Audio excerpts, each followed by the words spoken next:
تشكيل الأهلي المتوقع لمواجهة مودرن في أول مباراة في الدوري. بالمناسبة ده التشكيل المتوقع، مش التشكيل اللي بتمناه، مش التشكيل الأفضل بالنسبة ليا. التشكيل الأفضل هتلاقيه في آخر الفيديو، وتشكيل مفاجأة جدا. في حراسة المرمى محمد الشناوي كالعادة، باك يمين محمد هاني كالعادة، قلبين الدفاع أحمد رمضان بيكهام مع ياسين مرعي، باك شمال كريم فؤاد.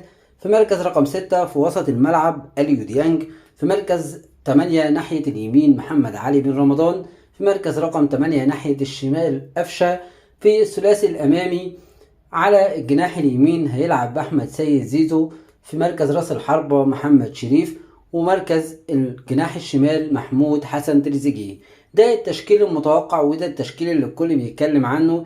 لكن تعالى أقول لك على التشكيل الأفضل بالنسبة ليا. في حراسة المرمى مصطفى شوبير، باك يمين كريم فؤاد لا غنى عنه في مركز الباك اليمين مش مركز الباك الشمال، وده علشان يحل لنا العجز اللي موجود في الناحية اليمين، وده علشان مش عايز اشوف محمد هاني بالمستوى بتاع السنين اللي فاتت بيلعب اساسي. في وسط الملعب او في مركز قلبين الدفاع هلعب بأحمد رمضان بيكهام وياسين مرعي.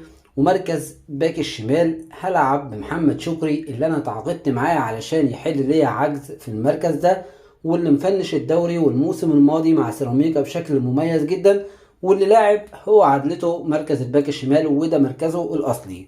في وسط الملعب أليو ديانج في مركز رقم 6. في ناحية اليمين رقم 8 ألعب بمحمد علي بن رمضان. ناحية الشمال في مركز رقم 8 ألعب بمحمود حسن تريزيجيه. الثلاثي الأمامي ألعب بزيزو على اليمين مفيش مشكلة. محمد شريف راس حربة مميز جدا وموافق على ده جدا. أشرف بن شرقي جناح شمال، ده التشكيل الأفضل بالنسبة ليا. هستفاد بأشرف بن شرقي ومحمود حسن تريزيجيه بيلعب في وسط الملعب.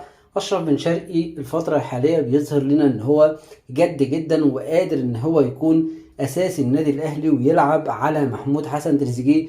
لكن إمام عاشور غايب عندك، العب بمحمود حسن تريزيجيه في وسط الملعب مع محمد علي بن رمضان.